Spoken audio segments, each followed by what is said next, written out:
विविध गुणदर्शन कार्यक्रमाच्या प्रसंगी उपस्थित असणारे त्यांनी नुकतंच आपलं मनोगत या ठिकाणी व्यक्त केलं. ते आपल्या या संस्थेचे विश्वस्त अध्यक्ष आदरणीय या संस्थेचे आणि बोरीमधल्या या परिसरातील अनेक उपक्रमांचे मार्गदर्शक रवींद्र काका कुलकर्णी, आदरणीय विश्वस्त सदस्य मोहम्मदभाई मेमन, कार्यक्रमाच्या निमित्ताने या ठिकाणी उपस्थित असणारे आदरणीय उदयदादा बापट, त्याचबरोबर इथे उपस्थित सन्मान्य सचिव आनंदजी भाईटे, रमेशजी गरज, माझ्या समवेत उपस्थित असणारे मंदारजी तोरणकर, सुचिनजी कीर, श्रीकांतजी तोरणकर संचालक, कुमारजी गाणेकर संचालक, प्रकाशजी जैन, निशांतजी मोरे, रत्नाकरजी पाटील, गणेशजी पाटील, ज्यांचा सन्मान करण्याची संधी आजच्या कार्यक्रमाच्या निमित्ताने आम्हाला मिळाली ते डॉक्टर राजेशजी पाचरकर,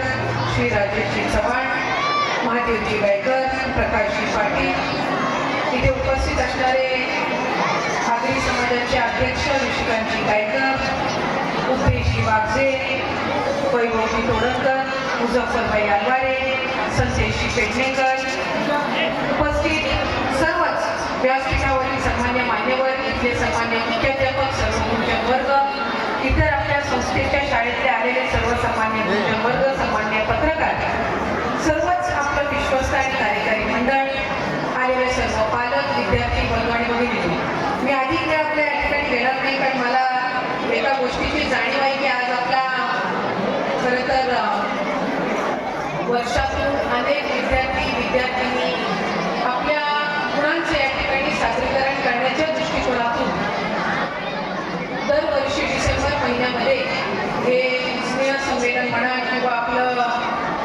विविध गुणदर्शन कार्यक्रम आयोजित केला जातो आणि त्या निमित्ताने आपल्या सगळ्यांच्याच विद्यार्थी मित्रमैत्रिणी जे आहेत ते आपल्या कलागुणांचे या ठिकाणी सादरीकरण करणारे सांस्कृतिक कार्यक्रम आहेत.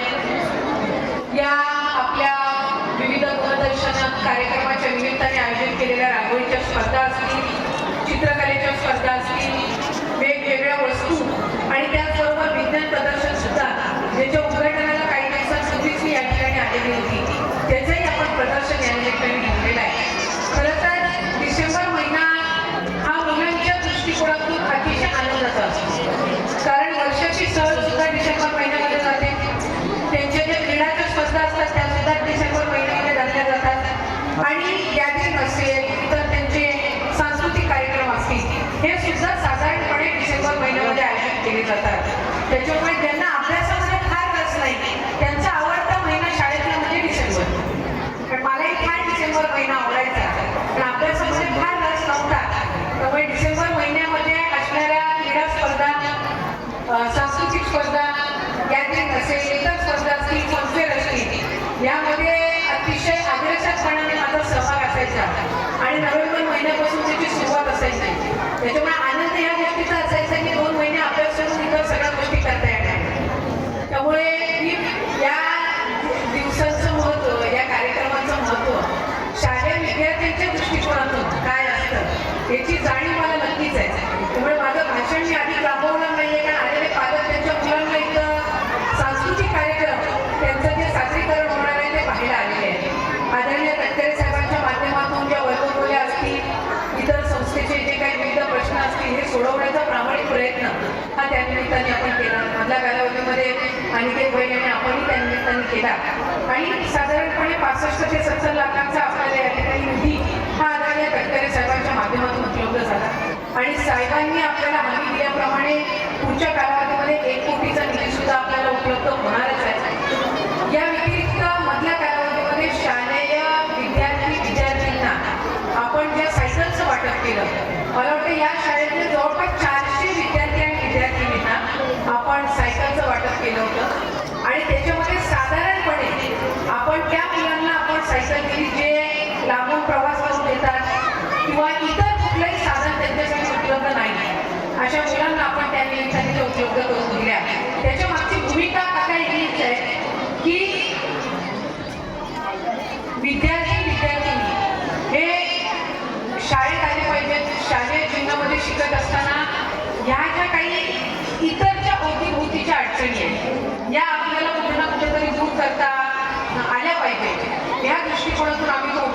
घेतला होता. मधल्या कालावधीमध्ये आम्ही सॅनिटरी नॅपकिनचा सुद्धा उपक्रम घेतला, त्याही निमित्ताने मी संस्थेमध्ये आलेली होती. त्यामुळे वेगवेगळे कार्यक्रम आपण आयोजित करत असतो. विज्ञान प्रदर्शनाच्या निमित्ताने सुद्धा इथल्या मुला मुलींसोबत संवाद साधण्याची मला संधी मिळाली. आणि जी काही संस्था म्हणून, जे काही विश्वस्त मंडळ म्हणून, कार्यकारी मंडळ म्हणून जे गेल्या अनेक वर्षांपासूनचे तुमचे जे प्रयत्न आहेत ते या विद्यार्थ्यांमध्ये आम्हाला त्यांचं जे टॅलेंट आहे त्या स्वरूपामध्ये पाहायला मिळतं. कारण शेवटी शाळा आणि गुरु हे कुठल्याही मुला मुलींच्या आयुष्यामध्ये अतिशय महत्त्वपूर्ण.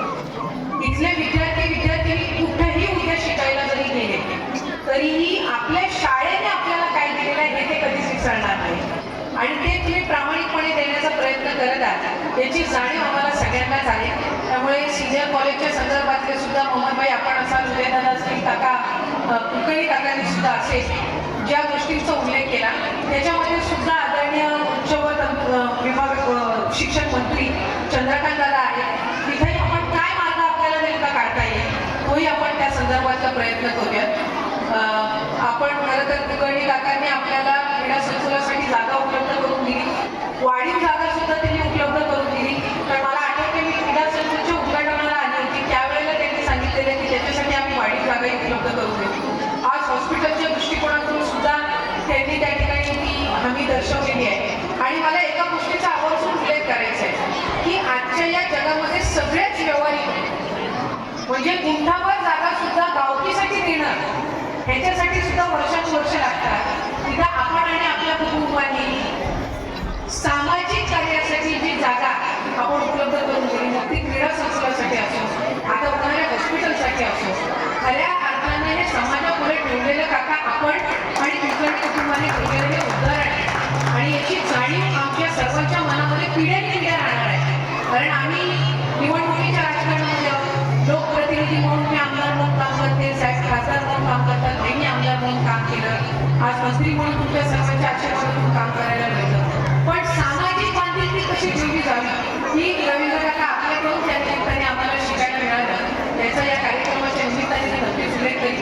मोहनभाई आपण असाल, आपलं सर्व विश्वस्त मंडळ असतील, शीतलताई तोडकर असतील, उपकार्याध्यक्ष ते आहेत, सचिव आनंदी असतील, आपले उदयदादा असतील, रमेशजी घरत असतील, ईशानजी मोरे असतील, आपले इतर सर्व संचालक गणेशजी पाटील असतील, प्रकाशजी असतील, श्रीकांतजी असतील, मंदारजी असतील, रत्नाकरजी असतील, आपण सगळ्यांनी वेळोवेळी संस्थेला अधिकाधिक काय चांगलं करता येईल ह्यासाठीच आपण प्रयत्न केलेले आहेत. आणि पुढच्याही कालावधीमध्ये ते प्रयत्न आपण एकत्रितपणाने चालू ठेवूयात. आपल्या इथे आलेले सगळे जे मुख्याध्यापक आहेत, आदगावचे असतील, न्यू इंग्लिश स्कूल भरडकोटचे असतील, मेघडीचे असतील, फातिमा बीबी ओस्मान मुर्तजा त्याचा उल्लेख आपण मगाशी केला की त्यांनी खूप कॉन्ट्रीब्युशन दिलेलं आहे आणि इंग्लिश मिडियम स्कूलला आपण त्यांच्या नावाने त्या ठिकाणी सुरू केलेली आहे. त्यामुळे त्याही शाळेला मी मनापासून या निमित्ताने शुभेच्छा देते.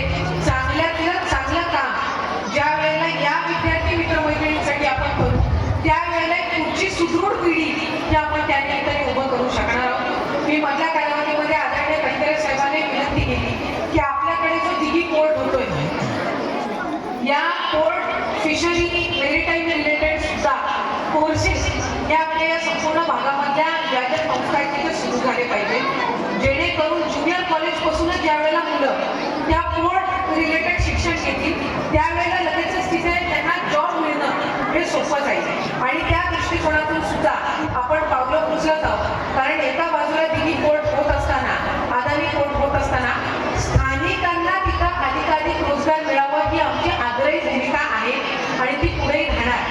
त्या तिथे त्यांना चांगल्या पदांवर नोकरी मिळण्याच्या दृष्टिकोनातून त्या फील्डमध्ये त्यांचं क्वालिफिकेशन असणं गरजेचं आहे.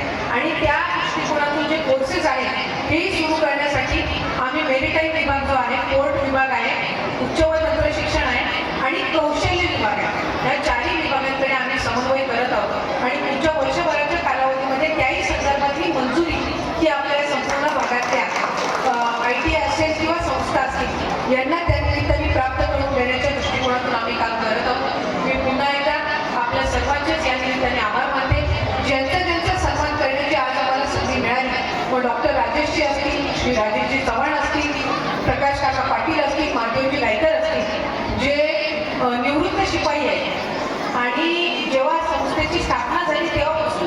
सर्व्हिस ही या ठिकाणी झाली.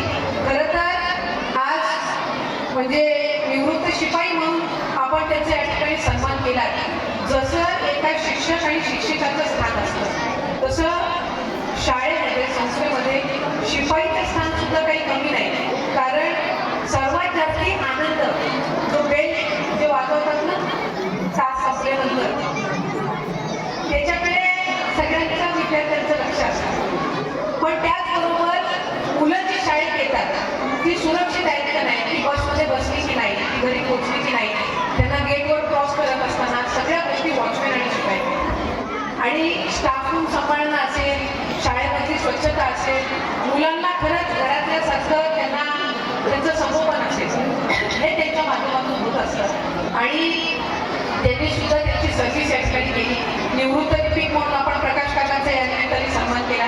अभयजींचंही या निमित्ताने मी मनापासून अभिनंदन करेन की वडिलांचा तर सन्मान आम्ही केला, पण पुढची पिढी म्हणून ते सुद्धा पत्रकार म्हणून कार्यरत आहेत. डॉक्टर राजेशजी ज्यांचा आपण या ठिकाणी उल्लेख केला की अतिशय प्रतिकूल परिस्थितीचा सामना करून ते पुढे आले, पण त्या परिस्थितीतून काय काय अडचणी येतात हे न विसरता ज्या वेळेला ते एका स्तरावर पोहोचले की ते इतरांना मदत करू शकतील ही भावना त्यांनी जोपासून की त्यांची सेवा हे सुरू ठेवण्याचं काम त्यांच्या माध्यमातून झालेलं आहे. राजेशजी चव्हाण जे आशीर्वाद फाउंडेशन चालवतात त्यांच्याकडून अनेक सामाजिक उपक्रम राबवले जातात. त्यांचाही मी या निमित्ताने आवाज उल्लेख करीन. आज तुमचा सन्मान करणं म्हणजे आज तुम्ही सगळी जी मंडळी आहात म्हणजे रवींद्र काका असतील आणि हे 4 सन्मानमूर्ती असतील या विद्यार्थ्यांसाठी तुमच्या माध्यमातून एक उदाहरण ठेवलेलं आहे की आपल्याला मोठं झाल्यावर कसं व्हायचंय. डॉक्टर, इंजिनियर, वकील,